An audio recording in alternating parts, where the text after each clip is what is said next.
এ ভাই চুপ করতে হবে, নালে তোরা বক্তব্য দে, আমি যাই। একদম চুপ, এত ফাল পড়তেছে। কলেজ সরকারিকরণের কথা বলছে না?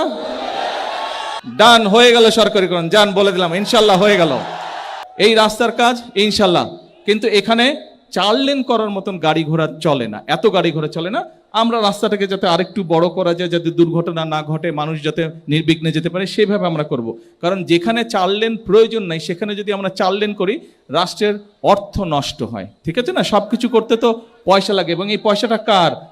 এ ভাই চুপ করতে হবে, নালে তোরা বক্তব্য দে, আমি যাই। হ্যাঁ, তোরা বক্তব্য দে, আমি যাই। চুপ, একদম চুপ। হ্যাঁ, এখন রাষ্ট্রের অর্থের কথাও তো চিন্তা করতে হবে।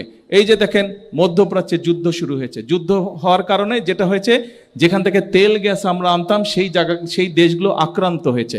শুধু তাই নয়, যেই জাহাজে করে যেই রাস্তা দিয়ে আসতো, এই যে আমরা শহর থেকে যে লিচুতলা দিয়ে আসলাম, এই যে যেই রাস্তার কথা বললেন, জাহাজেরও এরকম নদীর মধ্যে, সমুদ্রের মধ্যে রাস্তা আছে। বাংলাদেশের প্রথম 5D AI ইনভার্টার যুক্ত সর্বোচ্চ বিদ্যুৎ সাশ্রয়ী যমুনা এয়ার কন্ডিশন, সেই রাস্তাগুলো বন্ধ হয়ে গেছে, ফলে তেল আনতেও কষ্ট হচ্ছে। এবং যেহেতু যেই দেশ থেকে আমরা তেল আনতাম, ওখানেও দাম বেড়ে গেছে, ফলে অনেক বাড়তি দাম দিয়ে তেল, ডিজেল, পেট্রোল কিনে আনতে হচ্ছে আমাদেরকে। ফলে রাষ্ট্রের অতিরিক্ত অনেক অর্থ চলে গেছে। এই অর্থ কাদের? রাষ্ট্রের অর্থ কাদের? আপনাদেরই তো অর্থ, এই অর্থ আপনাদের। সেই জন্য আমাদেরকে বিবেচনা করতে হবে যে কোন রাস্তাটা 4 লেন করা প্রয়োজন, কোন রাস্তাটা 2 লেন করা প্রয়োজন। যেটা 2 লেন দিয়ে কাজ হবে, সেটা 4 লেন করে খামাকে জমি নষ্ট করার দরকার নাই, অর্থ নষ্ট করার কাজে রাস্তা ইনশাল্লাহ হবে। আসেন, এরপরে আরো কয়েকটা দাবি। তার মধ্যে এই কলেজের কথা বলেছেন, কলেজ সরকারিকরণ। কলেজ সরকারিকরণের কথা বলছে না? হ্যাঁ, কি বলে? ডান হয়ে গেল সরকারিকরণ, যান বলে দিলাম, ইনশাল্লাহ হয়ে গেল। ইনশাল্লাহ সরকারিকরণ হয়ে গেল, কয়েকদিনের মধ্যে কাগজ ইনশাল্লাহ চলে আসবে, সরকারিকরণ হয়ে গেল। এরপরে উপজেলা। আচ্ছা, এখন শুনেন, এখন একটা আস্তে কথা বলি।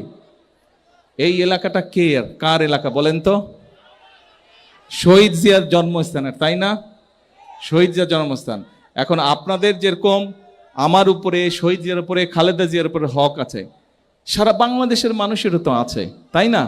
আমরা যদি সব এখানে করি, সারা বাংলাদেশের মানুষই তো উন্নয়ন থেকে গত 1 যুগেরও বেশি সময় ধরে বঞ্চিত। সবাইকে দিতে হবে, সব গাবতলিতে করলে হবে, বাগবাড়িতে করলে হবে? সারা দেশ উন্নয়ন থেকে বঞ্চিত। কাজেই আমি তো আছি আপনাদের, ইনশাল্লাহ এলাকার উন্নয়ন হবে। কিন্তু আমাদেরকে সারা দেশের প্রতি নজর দিতে হবে। কারণ দেশের মানুষ, যদি একটা কথা বলি, মন দিয়ে শুনেন। এ ভাই তুই আয়, আমি যাই, এত ফাল পড়তেছে। আচ্ছা, এখন মন দিয়ে একটা কথা শুনেন, মন দিয়ে বলি, একটা কথা বলি, মন দিয়ে শুনেন। আমি যদি দেশটাকে শান্তিতে রাখতে পারি, আমি যদি দেশের মানুষের চাকরি বাকরি ব্যবস্থা করতে পারি, আমি যদি কৃষক কার্ড কৃষকদের হাতে পৌঁছে দিতে পারি, আমি যদি ফ্যামিলি কার্ড মায়েদের হাতে পৌঁছে দিতে পারি, দেশ যদি বেকার যুবক যারা আছে তাদেরকে যদি বিদেশে হোক দেশে হোক চাকরি কর্মসংস্থানের ব্যবস্থা করতে পারি, মানুষ যদি ভালো থাকে, খুশিটা বেশি কে হবে? গাবতলীর মানুষ খুশি হবে না? বাগবাড়ির মানুষ খুশি হবে না? কি হবে? আমি যদি ভালো কাজ করতে পারি, গৌরবটা কার বেশি হবে? কার হবে গৌরব? আপনাদের হবে? তাহলে ভাই ধৈর্য ধরতে হবে।